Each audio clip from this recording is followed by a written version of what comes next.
Hello, everyone. Good morning to everyone here joining us in Washington, and Dobro Horanku, Dobry Den to all our Ukrainian friends around the world.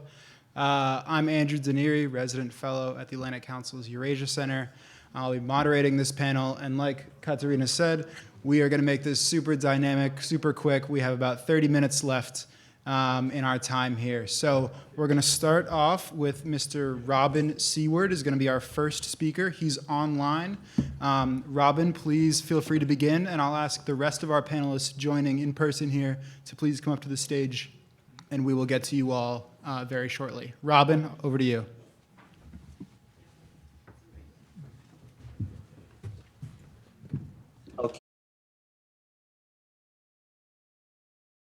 Time there are plenty of speakers.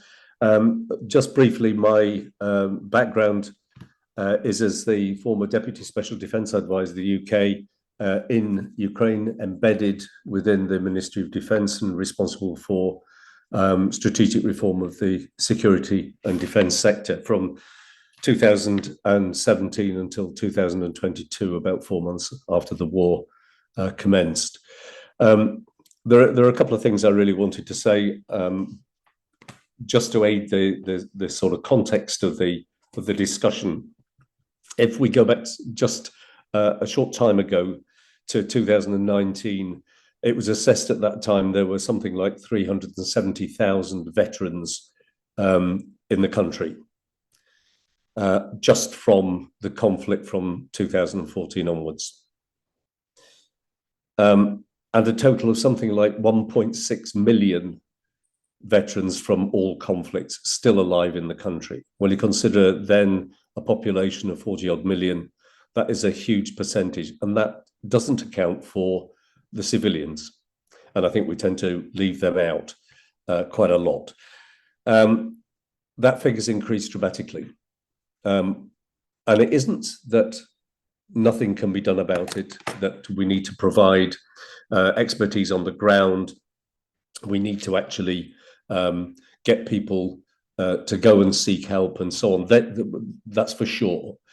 What's needed more than anything else, however, is to use the facilities and the capacity that already exists in the country and is available to be used. At the last estimate, I reckon there's something like 32 non-governmental organizations working in Ukraine. The problem is they tend to be working independently. They work in isolation because they need to preserve their resources and their funding sources. So they don't tend to work together. And the resultant of that is that although they do contact and access quite a wide number of people, it's random, it's not organized, and the level of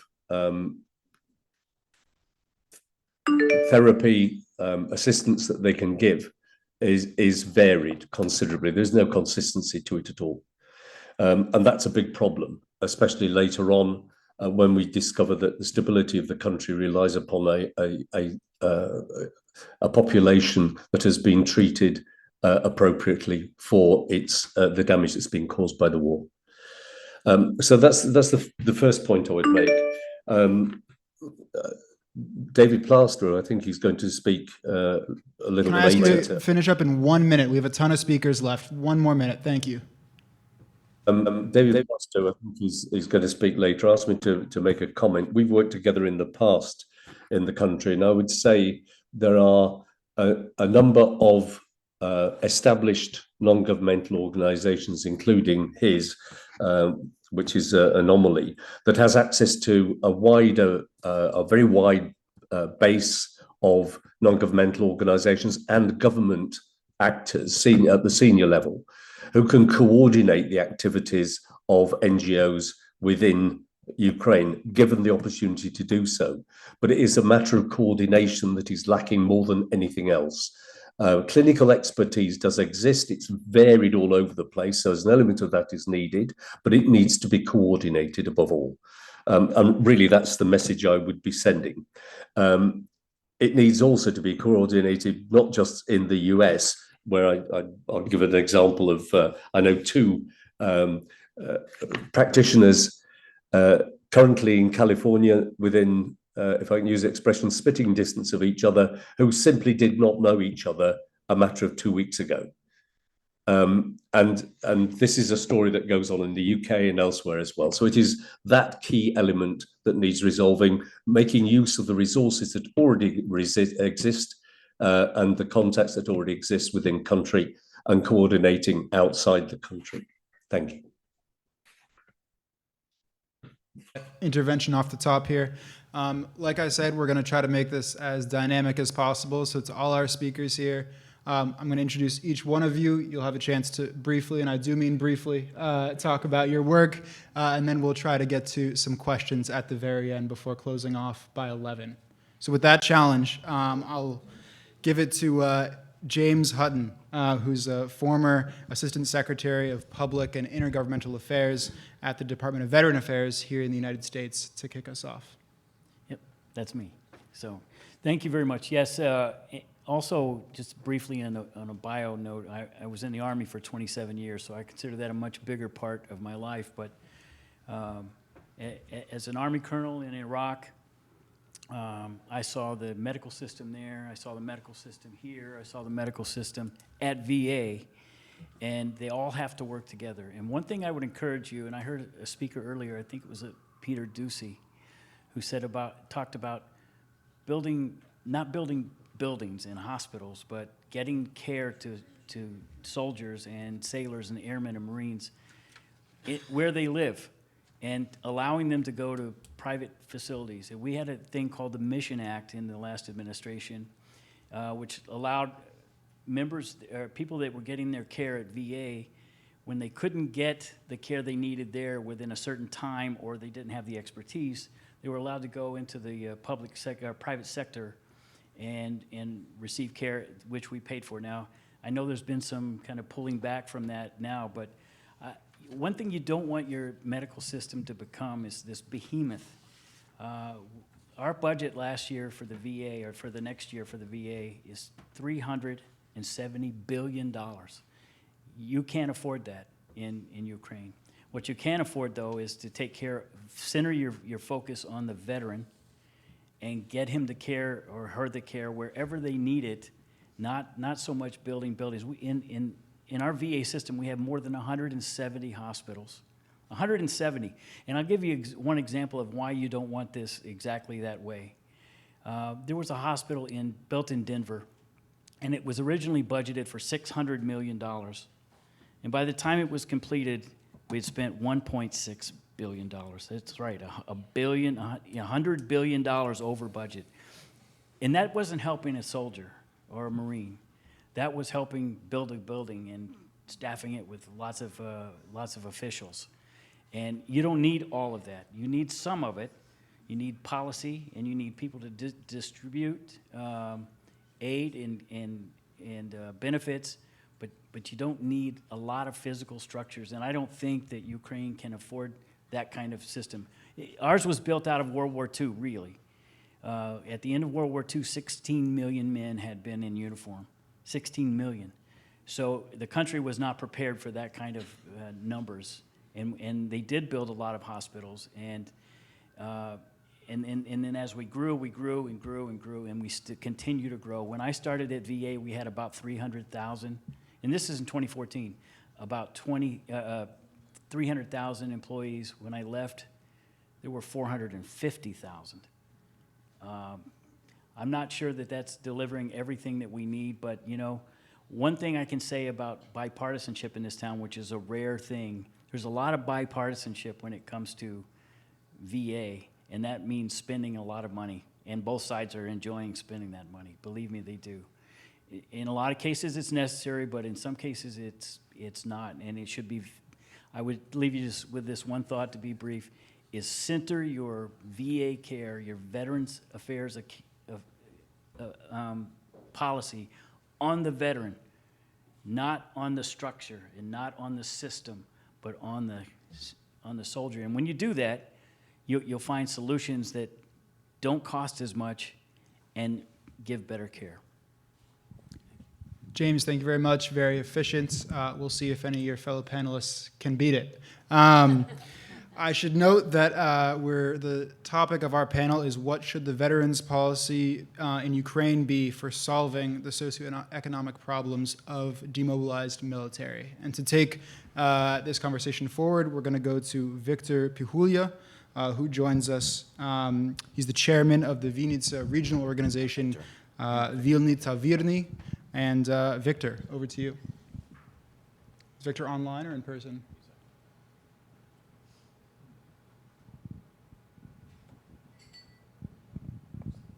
No Victor. Moving right along, let's go to Douglas Jordan, who's an experienced strategic comms advisor with a deep focus on Ukraine and military issues. All right, we're going to keep moving. This is great. Oh, here he is. Okay.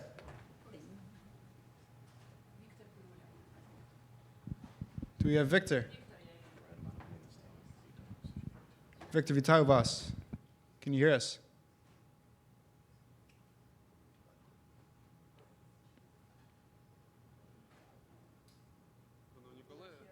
Hello, dear colleagues. I'd like to thank. We can hear you now. This is excellent. Доброго дня, шановні колеги. Хочу подякувати. Hello, dear colleague. I'd like to thank the organizers for the possibility to participate in the event. It is dedicated to a very, pressing topic, namely developing efficient veteran policy. Today we discuss the issue social economical adaptation of veterans.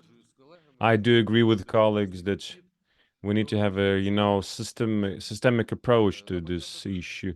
In the beginning of full-scale war with Russia, we had almost 500,000 veterans,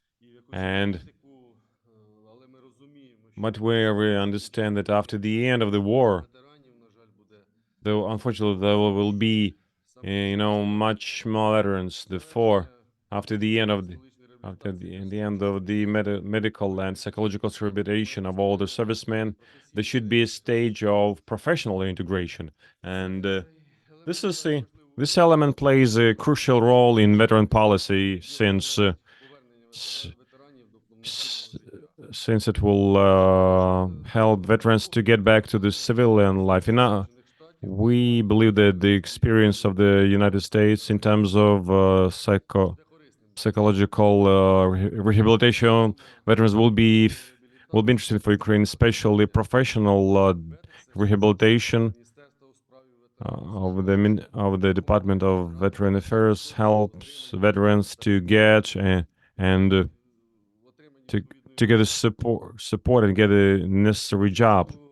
And begin VI medic thoroughly studies the possible career paths of the veteran, and then they assess the professional. Then they help with the job seeking, and then provide additional training. The advantages of the career consultant is available to persons that have just have been retired from the military.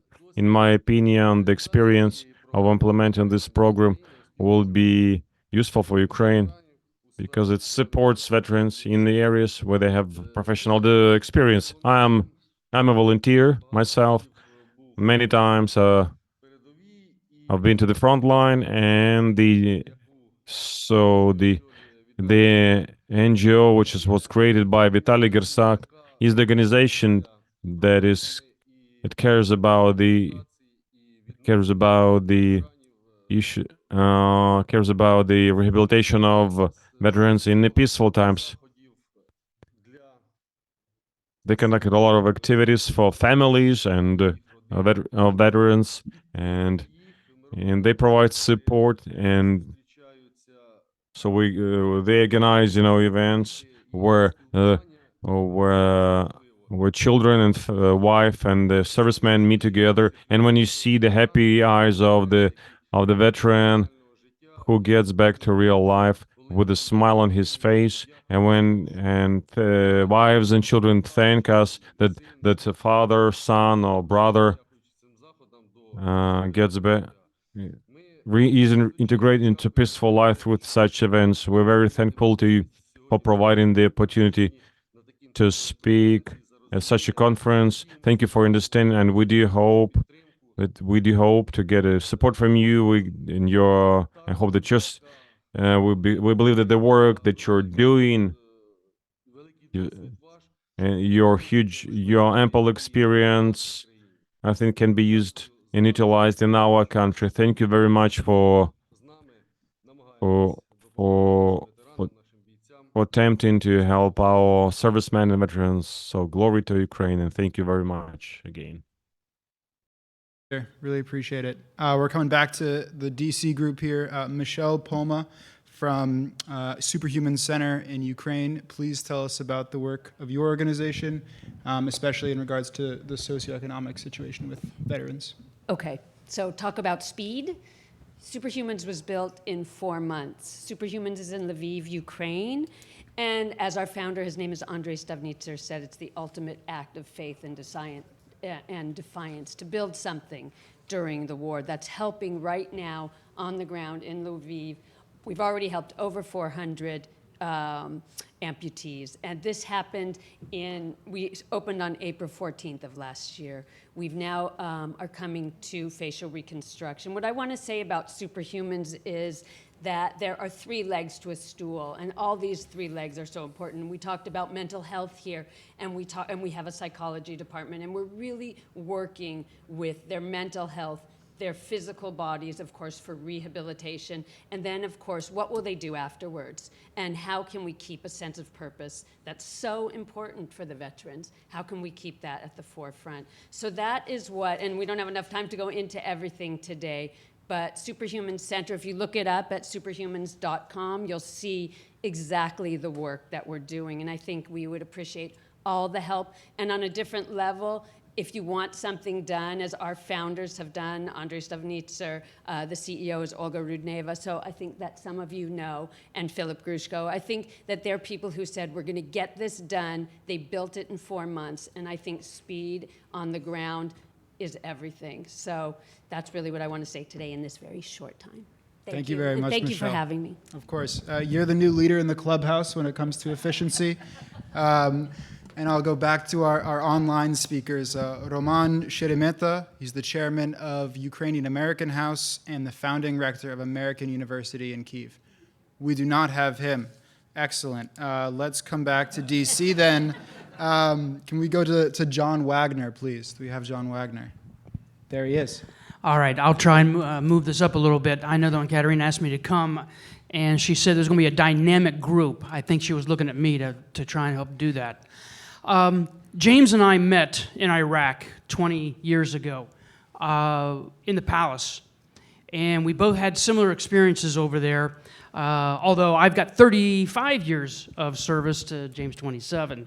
Not that that means anything, but we both worked over at Veterans Affairs, and we had a front line seat on looking at the policy making and the mishmash that goes on every day as they address what the needs and the wants are of both the American people, the families, and the soldiers and survivors. Back to the question here for the panel. What should be the answer in solving these socioeconomic issues of a demobilized military? I think there's a fallacy in the framing of the question to begin with. You can't solve it. I don't think that should be the attempt here.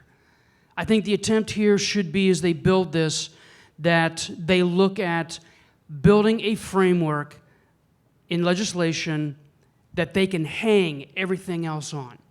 It doesn't have to be the final answer. They're not building the Torah, they're not building the Bible, they're not building the Quran that has all the answers to all of life's problems in it. What they're trying to do is build a framework basing everything on the needs that they think they're going to see for the soldiers into the future. And going back to what you were saying, doing it now. Doing it now. Many of the commentary has been here on a post-war or a post-conflict soldier or veteran. I think you've got the one problem that is faced by very few countries, that it's ongoing now. Let's get it up. Let's get that structure built. Start preparing. Start going forward. Don't try to have every answer because you can't do it. That will just build in an inefficiency and a stagnation trying to resolve that. Build a small framework. Let that tree grow and go from there. And I think we can get there very easily and very succinctly with the Ukrainian problem. Thank you. Thank you very much, sir. Let's go to Douglas Jordan, who should be joining us online now, an experienced strategic communications advisor with a deep focus on Ukraine and military issues. Do we have Douglas? I'll go over them briefly. Okay. Super. So first off, I'm speaking for myself. I do not represent the government or my university. What I'd like to talk about is there's U.S. model out there for veterans organizations. There's some history behind it, and there's some evolution. And I think that the U.S. can provide a model of how over 100 years, organizations such as the Veterans of Foreign Wars, the American Legion, Disabled American Veterans, they provide, and you'll see in the presentation when you download it, they provide 6 different things. They provide advocacy, they provide information, they provide representation to the government and to society. They fulfill a role of commemoration within the communities around Ukraine, and a sense of place. It's a place where veterans can gather, and it also creates a sense of fraternity and belonging. One of the things that's in my bio is I actually did research for the Veterans of Foreign Wars in 1999. So over 25 years ago, I looked at how the Veterans of Foreign Wars, how they're viewed within American society, and how they can basically look at how to reinvent themselves. And this was before 9/11. Important factors to look at in any veteran organization that we've found in the United States, they have to create a mission. They need to create structure and rules called bylaws. They select leadership. They have to create some sort of membership criteria. And within Ukraine, there will be the issue of volunteers versus formal people in the military. These organizations, these veterans organizations, will need to determine how they structure themselves, how they manage their money. Within the United States, they have buildings and property. How do they do those types of things? And then finally, how do they provide service to the community and to the nation? I provided some links in the presentation and some screenshots of websites. What I think is very important is veterans organizations need to focus on the needs of the veterans. And one of the other colleagues, there's people who are developing NGOs and they're developing policy. But within the United States, one of the things that was determined through history is veterans have to determine their own requirements and speak for themselves. Other presenters have addressed this issue. The solution that needs to be developed in Ukraine needs to be appropriate for Ukraine. The other thing is remote advising, such as conferences like this. We can work together. We don't have to be physically in the same room. We can collaborate virtually. I spent some time as an advisor in Ukraine from 2019 to 2020. And one of the things was you cannot let language get in the way, whether it's English or Ukrainian or terms.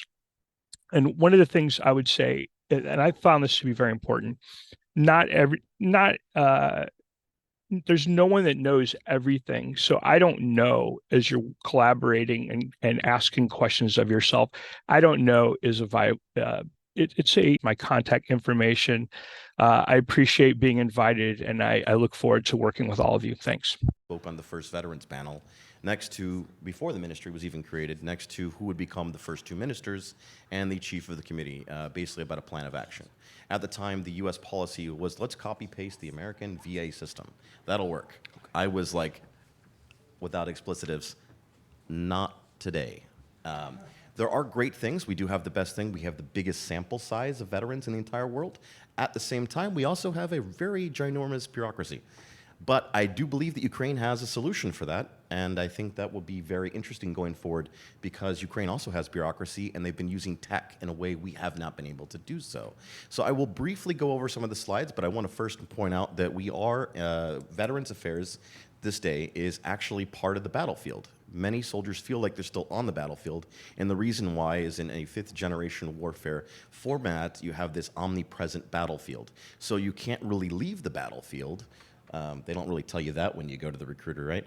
And you have a situation where the enemy is continuously attacking you long after they've perished, long after the war has been declared over. The mission has been accomplished, and you still have to deal with those things when you go home. On top of that, Ukraine also has the scars of communism to compete with. So Russia's goal here for the past 500 plus years is the complete and utter extinction, genocide of the Ukrainian people. We should understand that when we ham-fistedly want to copy-paste our policies from the United States to Ukraine. Now, as somebody who's been in Ukraine for 13 plus years, long before there was a war, back when beer was still $1, and there wasn't a revolution. It was 8 hryvnias to $1 at the time. I, for more than 20-something years, have been speaking Russian because a lot of my family served in the military throughout the last nearly 300 years of America's history, and they impressed upon me a very big importance to be continuously vigilant, and also about how the Cold War wasn't really over. We just declared victory, and they still were like, well, we don't want to press a reset button. So when you look at that, and you look at that in Ukraine's history, you kind of see how things go forward and the way to grab. Now, the presentation, it covers a lot of things. Things I'm not going to talk about today because I value you and I respect you. And to quote the former SecDef, Jim Mattis, PowerPoints make us stupid. So out of respect for your intelligence, I will not go through it. You will hear mostly next slide when we go through things. So, Pavel, that was a test one. So basically, just going to talk about the need to bridge the gap, right? The need to bridge the gap between not just veterans and the government, but also America and Ukraine. And also, what can we learn from Ukraine? We shouldn't just spew our foreign policy onto other people. We should also be willing to learn. Just like when I was a professor at Shevchenko University, I came in every time to learn from my students. So next slide. Basically, we'll just talk about the general things. I think everybody knows that. There's a complex thing. Ask the veteran what they need. They'll tell you what they need. So that's a general map there of the country for those people who don't know. Some of those areas are currently temporarily occupied. But there are resources since 2018 that were developed actually with the VA and Ukrainian organizations where people who were professionals, instead of being talked down to, could be talked with about algorithmic plans about how they could be able to help people or get the right tools. It's kind of along the line that we would do with ACE, where you ask, care, and escort, but more on the provider level. So next slide. This is Ukraine, according to the Ministry of Internal Affairs, where I was a senior advisor to the Chief General of the National Guard for 17 to 19 and instructor for special operations. When we used this model, this was basically when you talk to anybody there, you had to break it down into this model. It's basically ask Ukraine how to build up a regional system that mimics that of the current regional militaries. So each military, when you in-process, you out-process in the region, and then that your stuff doesn't get lost. Just like they hand deliver you from the recruiting to MEPS to the military, and then when you out-process, they hand deliver the stuff, or digitally using DIA and other such tools directly into the VA, so there's no risk of human error. Now, the DIA system is great. It was actually partially developed by the Estonians, specifically to be interesting, and Estonia is a NATO partner. So it's another way you can get other NATO members, not just the United States. Remember, it's not an army of us, right, only.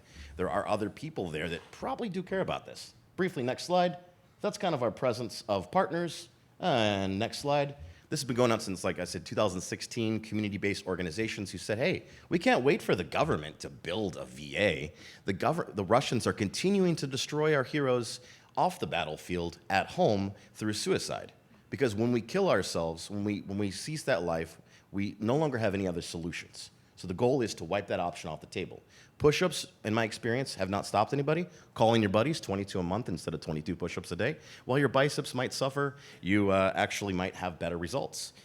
Next slide, just kind of go through a bunch of partners and people. They're all important, great. Next slide, basically break it down to an operational level. So you engage people at the city. Because in the city of Dnipropetrovsk in 2017, there were more than 300 NGOs, veteran-focused, that had the name ATO, or Anti-Terrorist Operation, within the name, just in the city of Dnipro. That paired with the fact that there was more than 370 political parties in Ukraine, I think there's more than enough players in the game that really care, or at least they put that in their name. Let's go in the next slide. So regionally, again, David, going one back to more this- minute if I can interrupt quickly. Sure. We got 3 more speakers. Thank you. Sure. Sure. So basically, the regional approach, that's when you engage the government more. So you have representatives from your oblasts who understand local time solutions, going again, and again. And basically, it's how government should work when we hold them accountable to it. That's really it. There's a whole lot of references in here, but, that's all I really have to say about that. So I thank you very much for your time. If you had a good time here, thank your hosts and stuff. Thank everybody else. If you don't feel thanked enough, thank you. But I'll use the words, imagine my compliment is the word you want to hear right now, okay? So, nothing else. Super. Thank you, David. So we're going to go to 2 speakers who I believe are online, but if they're not, we'll finish up with Mr. John Haidt in person.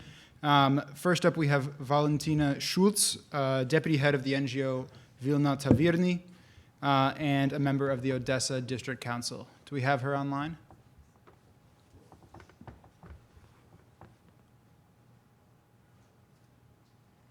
We may not. What about Anna Taranenko, senior lecturer? Okay, then that means, John, you get to take us home. Mr. John Haidt is a consultant who specializes in strategic comms, policy development, and Israel advocacy. John, over to you. Amazing. I'm also in another life. I'm a school psychologist, and I'll speak on that a little bit today. I think obviously, like, we have incredible experts. A brother in psychology spoke earlier, the major. I don't know, he's still here somewhere, but that was very, very good. I think what I think about as a school psychologist with a focus on children and families is, I don't need to explain to anyone, especially the people of Ukraine, how different their situation is than in the United States, where unless the child or the family had a person, a parent serving, then the government essentially worked hard to isolate the war experience, I think, from a lot of people. Clearly, there's none of that even remotely possible in Ukraine. So I think there needs to be much more focus on children and families.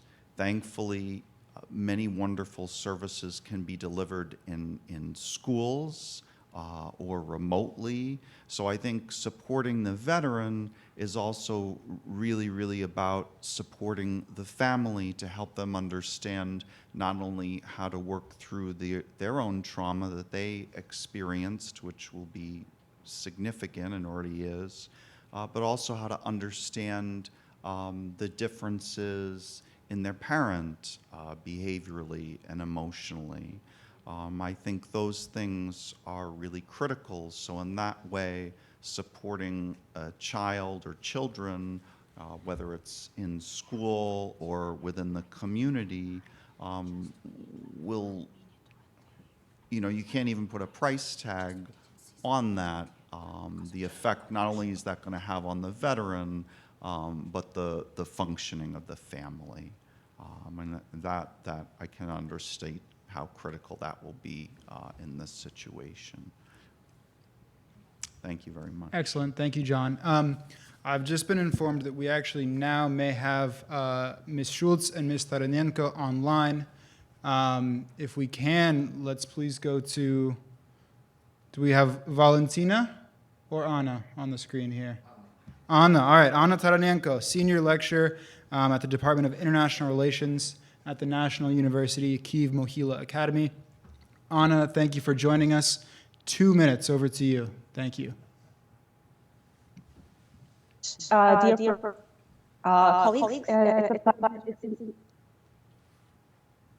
honor. Can you hear me well?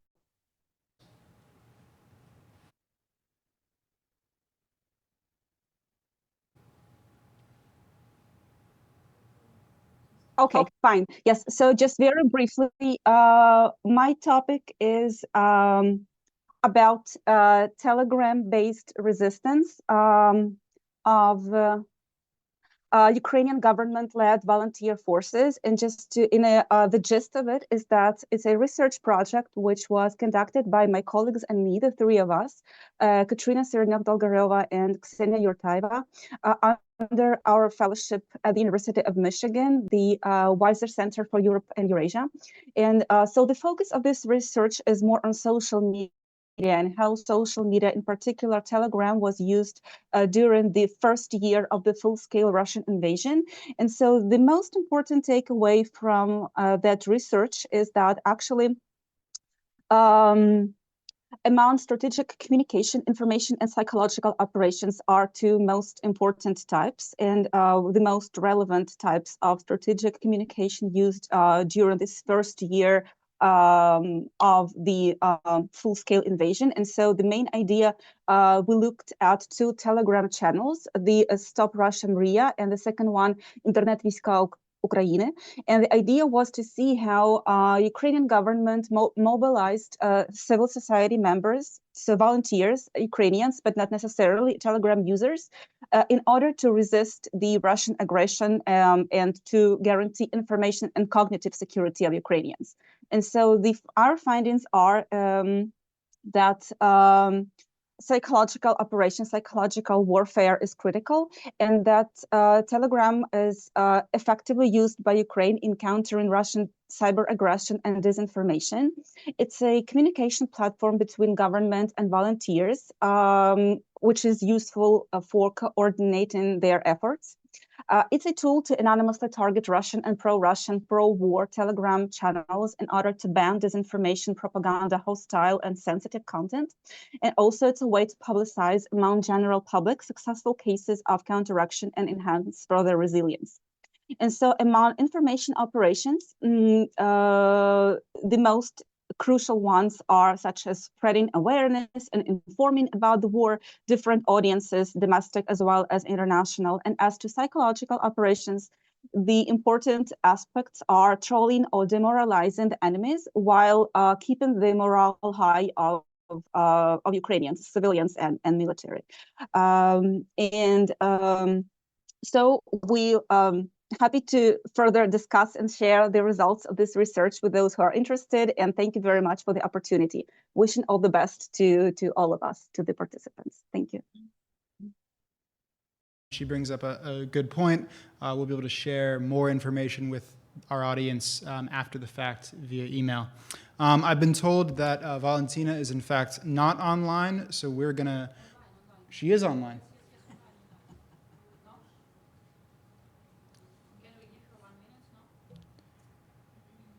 Yeah, I'll just talk then for a minute. Not actually.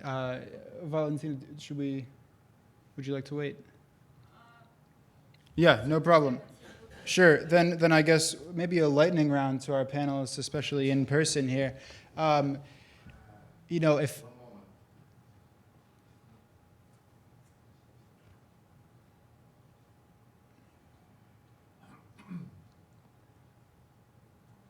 Uh-huh. Valentina, you're with us.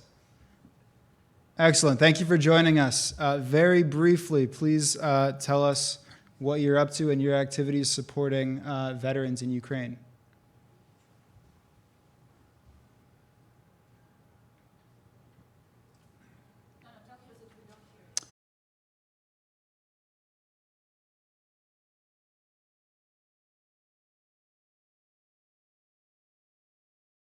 Invasion, I joined military academy because I understand that our resources, human resources, are limited, and it's very important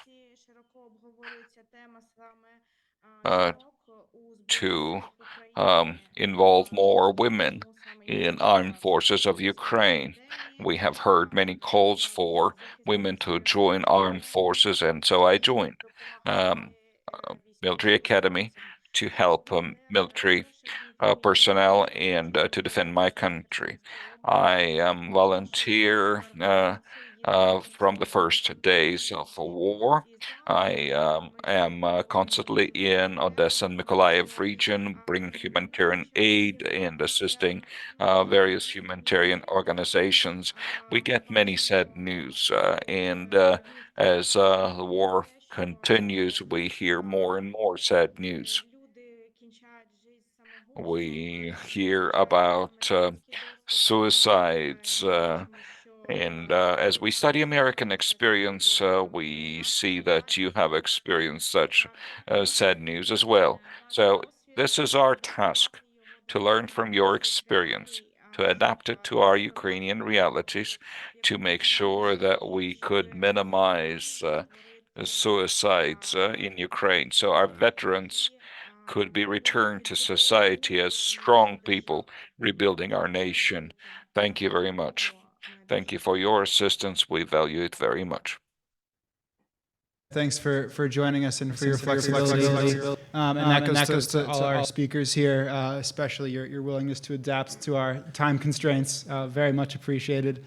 And thank you to our audience here as well. We've been talking about how to solve and combat the socio-economic problems of the demobilized military in Ukraine. I'm Andrew Danieri. Thank you very much to our conference sponsors for having me and the rest of us here. And I'll turn it over for some closing remarks. Thank you. Thank you to our speakers. I will summarize a bit. I will thank again to all who was involvement in this process of building this communicational platform. That first part was in Kyiv with really over 55 speakers from 8 countries. We really didn't expect such interest and such involvement. You know, usually we invite a lot of people, then we think that, okay, maybe like 30% will be finally involved. So we involved like 58 people in Ukraine in first part of Kyiv event, but 55 confirmed. And 3 they didn't confirm just because they had some personal issues, but they joined us later. So we from our country, from Ukraine, we thank very much to everyone, because that you realize that this is not only Ukrainian problem, that it's actually world problem, because our Ukrainians who will have more problems in Ukraine, they will move and migrate to another countries. And talking about veterans issues, and not only veterans, but militaries who actually serving now, like White Ribbon Movement organization, which is fighting domestic violence in over 90 countries, we realize that we also have to be involved, because dealing with veteran issues today, it's like kind of prevention of potential domestic violence tomorrow. And we don't want to have in our country, in Ukraine, 1 million cases of some addictions or some problems or violence problems. And actually, it's not, we cannot pursue veterans as a problem, because they are heroes, actually. They are heroes that fighting for all of us, for democratic values, for our country, for our land, for our people, for their families, for the whole world. So it's like fight with dictatorship, fight for the values. Thank you again one more time to the initiator of this report that you could see. We have few copies that you can look through live. And of course, all speakers and participants and guests would be provided this online on email, or you can use QR code and follow to see it online. So we thanks to Vitaly Gersak and the organization Vilni Tavirny for this report, for working, for involving some think tanks and some scientists to work on this roadmap.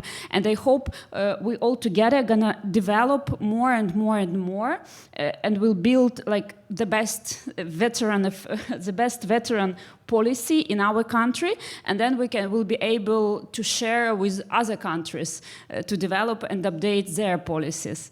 So thank you all of you very much. We still for a while, unfortunately, we couldn't hear today all our initiators and speakers, because some of them are like militaries and serving, and there were some restrictions, they couldn't leave the country. Also one military girl, I was just chatting, she's supposed to join us online, but she told me like, sorry, I'm already on positions and there is a fire, I cannot. I told, okay, in half an hour maybe you can, or in 10 minutes. She, I don't know, sorry, it's still fire, I cannot, it's bad connection. I asked her like, maybe you can make a small video. She told me like, I was managed to send you message from the, I don't know, like 10 attempt. I can, okay. I mean, it's all very like tricky and so weird. Like we're staying here, we're chatting with the girl. She told, no, I cannot join you. I support you, but I cannot join you because there is too heavy fire. It's very loud and bad connection. I mean, it's some tricky, weird world, but it is as it is. Like we all have these challenges. We all have to overcome that. So please be involved. Please read the documents, this roadmap. Please be involved with your comments, with the contact with the organization who initiated, who prepared this roadmap report, and thank you again.